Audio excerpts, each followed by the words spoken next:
আজকের দুপুরের মেনুতে রয়েছে দেখো গরম গরম ভাত, তার সঙ্গে লেবু আর কাঁচা লঙ্কা। গরম গরম ভাতের সঙ্গে তোমার দেখবে একটু ভাজা হলেই, অল্প ভাজা হলেও অনেকটাই ভাত খাওয়া যায়। তাই আজকে করেছি দেখো আলু পেঁয়াজ আর চাল কুমড়োর খোসা ভাজা। চাল কুমড়ো হয় না বন্ধুরা, ওই চাল কুমড়োর খোসাগুলো ফেলে দিই, দেখো চাল কুমড়োর খোসাগুলো দিয়ে আলু পেঁয়াজ দিয়ে ভাজা করেছি, যেটা দিয়ে লঙ্কা দিয়ে ভাত খেতে কিন্তু দারুণ লাগে। আর করেছি দেখো সুন্দর করে ডিজাইন করে কেটে নিয়েছি পটল ভাজা। তোমরা চিনতে পারছো? দেখো এরকম করে পটল ভাজলে কিন্তু আমার বাড়িতে আমার মেয়ে খুব ভালো খায়, ওই জন্য এরকম করেই পটলটা কেটে ভাজলাম। দেখতে খুব ভালো লাগে তো, তা ওর খুব পছন্দ হয়। আর পটল ভাজা করেছি, আর তার সাথে তো অবশ্যই ডাল লাগবে। তাই আজকে ডাল করেছি রুই মাছের মাথা দিয়ে ডাল। বড় একটা মাছের রুই মাছ ছিল, মাথা ছিল, সেই মাথাটা দিয়ে ডাল রান্না করেছি। একটু ঘন ঘন করে রুই মাছের মাথা দিয়ে ডাল রান্না করেছি, আর যা খেতে কিন্তু দারুণ স্বাদ হয়। আর ওই দিয়েই আমার মেয়ে তো অর্ধেকের বেশি ভাত খেয়ে নেয়, ওর খুব পছন্দের জিনিস, ফেভারিট। তাই আমি এটা মাঝে মধ্যেই ওকে বানিয়ে দিই। বাচ্চারা কিন্তু খুব ভালো খায় এই জিনিসটা, রুই মাছের মাথা দিয়ে ডাল।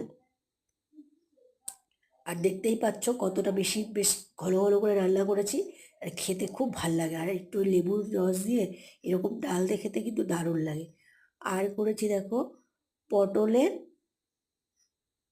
সুন্দরী, জানে বলে আমার ঠাকুমার হাতের রান্না, এটা আমি ঠাকুমার কাছ থেকে শিখেছি।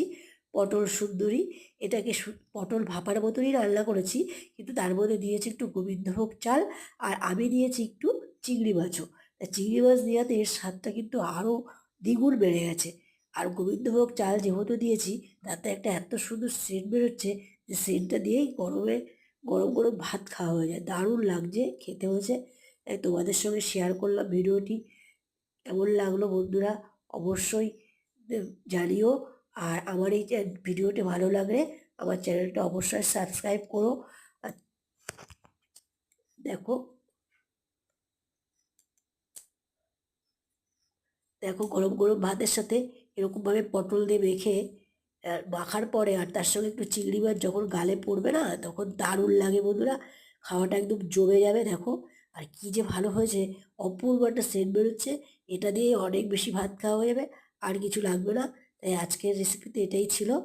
হ্যাঁ, অবশ্যই আমার চ্যানেলটা সাবস্ক্রাইব করো বন্ধুরা। আবার তোমাদের সঙ্গে দেখা হবে অন্য একটা রেসিপি নিয়ে। নমস্কার বন্ধুরা।